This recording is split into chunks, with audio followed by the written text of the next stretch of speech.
गुज्जरों के लिए ये ऐसा हालात रहा तो बीजेपी वाले हमें भी नहीं ये मारने लग जाएंगे।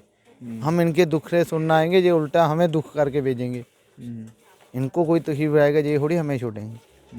बोलते हैं बीजेपी गुज्जरों की है, तो मगर गुज्जर सेफ नहीं है अब। आप मानते हैं कि गुज्जर सेफ नहीं है? नहीं, गुज्जर सेफ नहीं। देखो आपने पहले भी देखा तो कैसे गुज्जरों के साथ हालत हो रही है। आज ये हालत देख के मेरे से ये आपको बोल रहा हूँ डैंग साहब मैं। ये जो इनके जानवर मरे हैं, इसका भरपाई कौन करेगा? इसका जिम्मेवार कौन है? जिन्होंने गिराई है जिम्मेवार तो वही है ना। मैं किसी का कत्ल करता हूँ तो दफ़ा भी मेरे पे ही लगेगी, दूसरे आदमी भी नहीं लगेगी। तो कसूरवार भी वही है जिन्होंने ये इनका दरिया वगैरह ये तोड़ा है और इन गरीब बंदों को दुखी किया है। तो ये चाचा जो एक फौज का वफादार रहा है और इसके साथ ऐसा हुआ है, ये सबसे बड़ी दुख की बात है। नहीं निकलेगी क्योंकि मेरी गाय सोने वाली है। अगर वो उसको कुछ भी नुकसान हो गया तो मैं फ़ायदा क्या है? हम उसी में से खाते हैं, उसी में से कमाते हैं। तो अब मेरा बच्चा है वो मर गया, मैंने गाय नहीं लाई थी तो अब वो दूध नहीं दे रही है, तो क्या फ़ायदा? मैंने इतना पैसा खर्चा किया, मैंने कर्जा उठा के गाय ली थी, तो अब वो दूध नहीं दे रही है, अब मुझे कोई फ़ायदा मत है उसका। तो ये नुकसान भरेंगे उसका?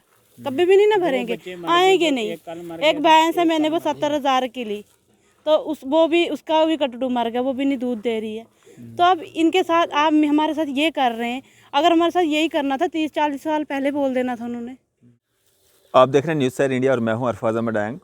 आज हम रगोड़ा के उसी जगह पे खड़े हैं जो वीडियो हमने कुछ दिन पहले आपको दिखाई थी, जिसमें एक जो फॉरेस्ट कर्मी है वो एक महिला के साथ जो है वो बातचीत करते हुए दिख रहे हैं। और जो उनके मुताबिक जो इलीगल जो गुज्जर फैमिली के द्वारा जो एक कुल्ला बनाया गया था उसको डिमोलिश करने के लिए आए हुए थे और ये बोल रहे थे कि हमारी कोई भी सहानुभूति नहीं है आपके साथ, लैंड ग्रैबर के साथ हम कोई भी सहानुभूति नहीं रखते हैं। हम उसी जगह पे उसी लोकेशन पे खड़े हैं और इस परिवार जो पूरा परिवार हमारे साथ मौजूद है, इनसे हम बातचीत करेंगे कि क्या कुछ पूरी घटना जो है हुई है।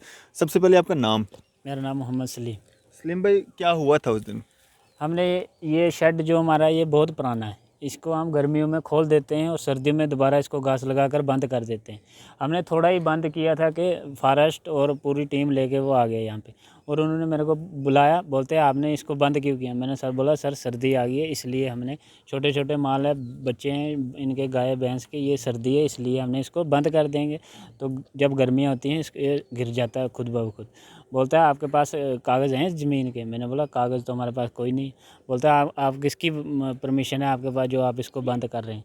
मैंने बोला परमिशन सर किसकी परमिशन लेनी थी हमने? अब 30 साल पुराना शेड है, इसकी क्या परमिशन लेनी है? हम नया तो नहीं बनाने या कोई कंक्रीट नहीं कर रहे, दीवार तो नहीं चढ़ा रहे जिसकी परमिशन चाहिए थी हमें। तो उन्होंने ज़बरदस्ती आकर इसको खेलना शुरू कर दिया। फिर मैंने उन्होंने मिन्नतें शिनतें की लेकिन उन्होंने कोई नहीं मानी। फिर मैं उनकी वीडियो बनाने लगा तो मेरे को दाड़े मारने लगे, बोलते इसका फ़ोन ले लो और इसके खिलाफ पर्चा लगा देंगे हम अगर ये वीडियो बनाए। जो वीडियो वायरल हुआ है वो आपने ही बनाया? हाँ वो था? मैंने ही बनाया लेकिन थोड़ा सा बनाया, उसके बाद उन्होंने मेरा मोबाइल छीनने की कोशिश की लेकिन मैंने मोबाइल जेब में डाल दी। उसके बाद उन्होंने वीडियो नहीं बनाने दी, उनके साथ प्रोटेक्शन वाले बहुत आदमी थे, मैं अकेला था और मेरी वाइफ थी। इस बोलने लगे इन गाय जो आपने अंदर बांधी इनको बाहर निकालो। हमने बोला गाय दूध देने वाली है, सोने वाली गाय है, अभी अगर आप इसको खोलोगे ये कुछ भी हो सकता है, इसके जिम्मेदार आप होगे, खोलो। तो फिर मेरे भी आप बोलते हैं आप लैंड ग्रैबर हो, आपके साथ हम क्या बात करेंगे? हम लैंड ग्रैबर होते फिर बेचकर आज तक कहीं चले नहीं गए होते, फिर इधर क्या बैठना। आप कब से हो यहाँ पे? हम 1994। अच्छा, 1994 से। तो सलीम भाई उसके बाद इतने सारे जानवर आपने अंदर रखे हैं, सर्दी का मौसम है, आपने इसको बंद करने की कोशिश नहीं की? डेली आते हैं, डेली राउंड मार के जाते हैं, बोलते हैं अगर किसी ने भी हाथ लगाया आपके खिलाफ FIR लगा देंगे।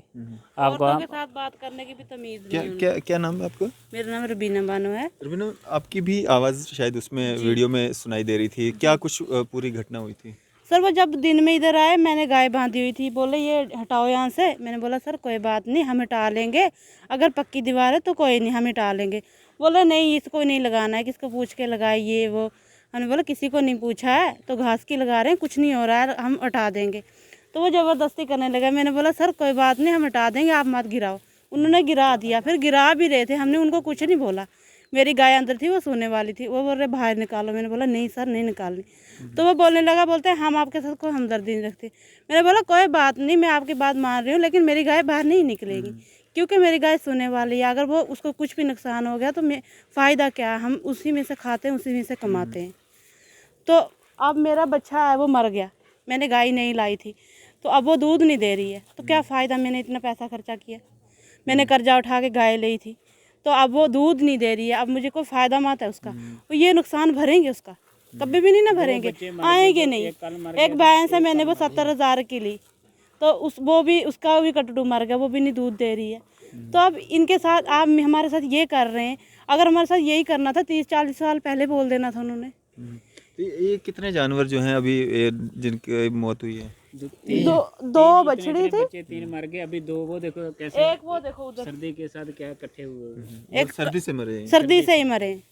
तो इसको आप बंद क्यों नहीं कर रहे हो? बंद इसे करने नहीं देते तो कैसे करना है, बंद करने देते होते तो आज तक हमने बंद नहीं किया होता। आज तो हम कई सिर कौन पहले आता है यहाँ पे? फॉरेस्टर वाले आते हैं, गार्ड आते हैं, बदतमीजी करते हैं, अगर उनको कुछ बोलो तो ऐसी बदतमीजी गाली निकालते हैं, फिर बोलते हैं हमारे साथ बदतमीजी कर रहे हो, आप ऐसे कर रहे हो, आप ऐसे कर रहे हो।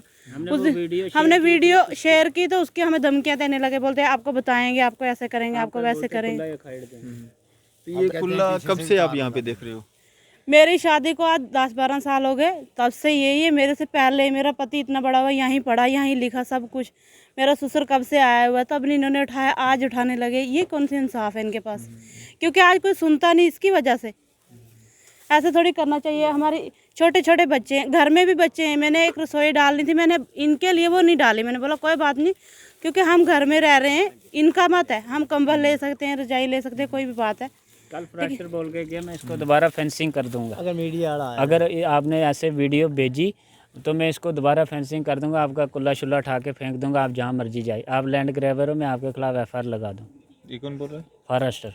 कोई मीडिया वाला अगर नाम इधर शाम पता है आपको उसका? नाम नहीं पता। क्या बोला? बोले जो अब कोई मीडिया आया, किसी ने वीडियो डाली तो हम आपके साथ बहुत बुरा करेंगे, फैक्सिंग भी करेंगे और गिराएंगे भी।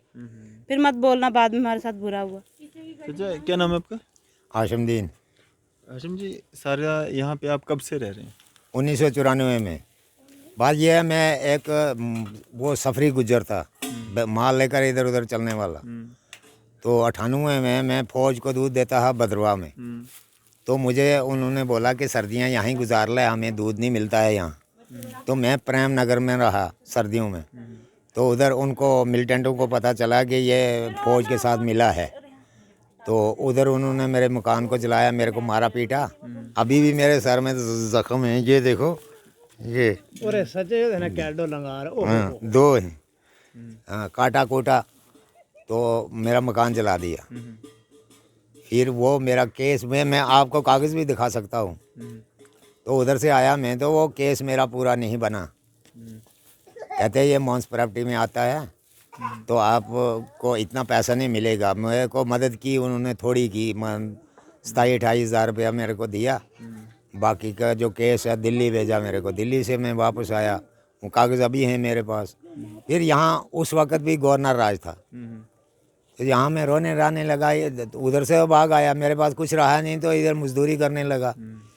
मजदूरी भी होती नहीं थी, मेरे बच्चे छोटे थे। तो एहसास आया, एक बंदा मेरे को ले गया डी साहब के पास। डी साहब ने कहा मैं क्या कर सकता हूँ इसमें, आप कहीं जगह देखकर बैठ जाओ। तो मैं बैठ गया यहाँ। आज तक मेरे साथ किसी ने नहीं छेड़ा, किसी ने कुछ नहीं छोड़ा। पिछले साल इन्होंने कहते हैं तेरे पास ज़मीन ज़्यादा है, आगे से तार लगाई, 2-3 कनाल ले गए। अब फॉरेस्टर साहब कहता है कि इसके पास 30 कनाल जगह है। आप देख लो यहाँ पर मेरे पास 10 कनाल जगह है, उसमें मेरे 12-14 डंगर हैं, 4-5 गायें हैं, 4-5 भैंसें हैं, 10-12 थारे हैं, तो बच्चे ही थे। तो उनका गुजारा मैं कैसे करूं? यहाँ पर कोई खेती बाड़ी वगैरह कुछ? खेती करता था मैं, घास उगाता हूँ इसमें से माल मवेशी के लिए। मेरा काम और कोई नहीं है, सिर्फ माल मवेशी का काम है, उसी पर गुजारा करता हूँ। 10-12 आदमी मेरे कुंबा है, सब इसी पर यही काम करते हैं और इसी पर हम गुजारा करते हैं। दूध का काम करते हैं। घर कौन सा आपका? घर ये है साथ ये कुल्ला है सर, ये कुलियाँ हैं, पुराना, इसके ऊपर खड़ भी शेड है। मेरे पास पक्का मकान कोई नहीं है, ये शेड ये है। ये शेड है और ये कुल्ला है और ये माल का शेड है, इसी में गुजारा करता हूँ।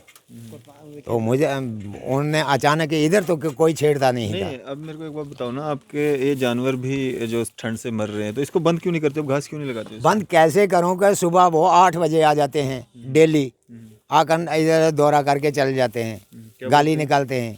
क्या बोलते हैं?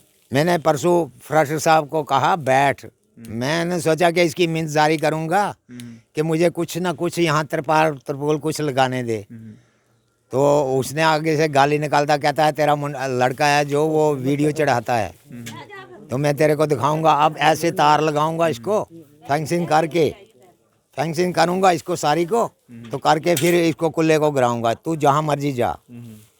फिर मैंने कहा आज एक्ट दिया है हमें गवर्नमेंट, 70 साल के बाद हमें एक्ट मिला है, आज हम जम्मू में मालिक बन सकते हैं। कहता है जा उससे ले ले। किससे? मोदी से, जिसने आपको एक्ट दिया, जाओ उससे ले लो। इधर वीडियो चढ़ा था ना, पता नहीं उसका नाम क्या है, जितेंद्र की क्या, उसने कहा था कि गुजरों को हमने ज़मीन दे दी। बिल्कुल। तो वो कहता है जाओ उससे ले ले, ये सरकारी है, ये सरकारी है, मैंने निकाल देना है। पता नहीं क्या बात है ये। चलें, हमारे साथ यहाँ पे कुछ और भी लोग हैं, इनसे भी बात करेंगे। सर, सबसे पहले आपका नाम जानना चाहेंगे? ये लियाकत अली। लियाकत साहब, आपको कब मालूम चला कि यहाँ पे जो है फॉरेस्ट वाले इन गुज्जर फैमिली को जो है यहाँ पे परेशान कर रहे हैं? मुझे कल किसी ने फ़ोन किया, यहाँ आज 2 दिन से बुला रहे हैं कि आप बीजे में होके तो गुज्जरों की ये हालात है। तो फॉरेस्ट एक्ट हमें बीजेपी ने दिया है, तो किस लिए दिया है ये? हमारे बाल बच्चे जो भूखे मर रहे हैं, ऊपर से डंगर देखो, गायें देखो, कितनी प्यारी बच्ची थी जो इन्होंने, बच्चे रो रहे थे जिस वक्त मैं आया ना, छोटे छोटे बच्चे यहाँ पे रो रहे थे। तो मैंने देखा, उनके आंसू देखे, मैं हाँ यार क्या है, कितनी प्यारी, कितनी मेहनत से ये बच्ची जो इन्होंने पाली थी। तो मेरी खुद आंखों में आंसू आ गए। तो अब आपको क्या बताऊँ इनके दुख में। आपने कोशिश नहीं की कि आप फॉरेस्ट वालों से या किसी ऑफिसर से बात करें? मुझे कल ही पता लगा, तो मैं चाहता हूँ पहले मैं अपने पार्टी प्रेसिडेंट से मिलूँ और उसके बाद देखूँ जो गुजरों के लिए ये ऐसा हालात रहा तो बीजेपी वाले हमें भी नहीं ये मारने लग जाएंगे। हम इनके दुख से सुनना आएंगे, ये उल्टा हमें दुख करके भेजेंगे। इनको कोई तकलीफ आएगा, ये थोड़ी हमें छोड़ेंगे। बोलते हैं बीजेपी गुजरों की है, तो मगर गुज्जर सेफ नहीं है। अब मुश्किल मानते हैं गुज्जर सेफ नहीं है? नहीं, गुज्जर सेफ नहीं। देखो, आपने पहले भी देखा तो कैसे गुज्जरों के साथ हालत हो रही है। आज ये हालत देख के मेरे से ये आपको बोल रहा हूँ डैंग साहब मैं। ये जो इनके जानवर मरे हैं, इसका भरपाई कौन करेगा, इसका जिम्मेवार कौन है? जिन्होंने गिराई है, जिम्मेवार तो वही है ना। मैं किसी का कत्ल करता हूँ तो दफ़ा भी मेरे पे ही लगेगी, दूसरे आदमी में नहीं लगेगी। तो कसूरवार भी वही है जिन्होंने ये इनका दरिया वगैरह ये तोड़ा है और इन गरीब बंदों को दुखी किया है। तो ये चाचा जो एक फौज का वफादार रहा है और इसके साथ ऐसा हुआ है, ये सबसे बड़ी दुख की बात है। ये जो यहाँ पे रगोड़ा में जो कुछ दिन पहले हमने एक वीडियो आपको दिखाया था, जिसमें एक बहस जो है वो फॉरेस्ट कर्मी और एक महिला के बीच में जो है वो हो रही थी, जिसमें फॉरेस्ट कर्मी कहता हुआ नज़र आता है कि लैंड ग्रैबर्स के साथ हमारी कोई हमदर्दी नहीं है, ये घर है इनका, छत नहीं है, कच्चा शेड जो है वो बनाया गया है, ये कुल्ला यहाँ पे बनाया गया है, यहाँ पे ये 94 से जिस तरह से बता रहे हैं कि ये रह रहे हैं, और ये कुल्ला जहाँ पे इनके ये जो जानवर हैं ये बंधे रहते हैं, और ये दूध के कारोबार पे जो है यहाँ पे पूरा परिवार इनका यहाँ पे इसी कारोबार पे रहता है। और इनके आज कुछ जानवर जो हैं वो जो है मरे हैं, जिस कारण इन्होंने हमें बुलाया कि हमारे जो जानवर हैं वो यहाँ पे मरे हैं। और यहाँ पे आप स्थिति देख सकते हैं, कुछ जानवर इन्होंने यहाँ से हटा दिए हैं और एक बच्चा जो है अभी भी यहाँ पे पड़ा हुआ है, मरा हुआ। और ये कारण जो है वो ये है कि ये सर्दियों में जो है इसको बाहर से, कुल्ले के बाहर से जो है ये घास का जो ये बना के इसको लगाते थे, जिससे सर्दी से जो है जानवर बचते थे। और इस बार जो है वो घास का वो लगाने नहीं दिया जा रहा है। फॉरेस्ट वाले रोज़ आके जो है इनको बोल रहे हैं कि आप ना लगाएं इसको, नहीं तो हम जो है शेड इसको भी तोड़ देंगे जो बना भी है आपका। तो कहीं ना कहीं आला अधिकारियों को, एडमिनिस्ट्रेशन को देखना चाहिए कि एक तरफ आप बोल रहे हैं कि एक्ट दे रहे हैं, गुज्जर बकरवाल कम्युनिटीज़ के लिए इतना कुछ कानून बना रहे हैं, इतने सख्त कानून बना रहे हैं, दूसरी तरफ जो गरीब गुज्जर बकरवाल लोग हैं उनको कहीं ना कहीं इस तरह की परेशानियों से जूझना पड़ रहा है। कहीं ना कहीं जो अधिकारी हैं, एडमिनिस्ट्रेशन है, उनको इस और भी ध्यान देना चाहिए। और बीजेपी की खासकर, क्योंकि बीजेपी के एक प्रवक्ता भी हमारे साथ यहाँ पे मौजूद हैं जो बीजेपी का हिस्सा भी हैं, लेकिन ये भी मानते हैं कि कहीं ना कहीं गुज्जर बकरवाल कम्युनिटी के साथ इस आड़ में फॉरेस्ट राइट एक्ट बातें बड़ी बड़ी की जा रही हैं, लेकिन ग्राउंड लेवल पे कहीं ना कहीं अभी भी इनको जो है इतना हरासमेंट पहले नहीं किया जाता था जितना अब हो रहे हैं ये लोग। तो इस ओर भी कहीं ना कहीं जो है government administration, Jammu Kashmir administration को ध्यान देने की ज़रूरत है। इसी तरह की मज़ीद अपडेट्स के लिए आप देखते रहें न्यूज़ सर इंडिया। मैं अरफाज अहमद डांग, कैमरामैन शाहनवाज के साथ।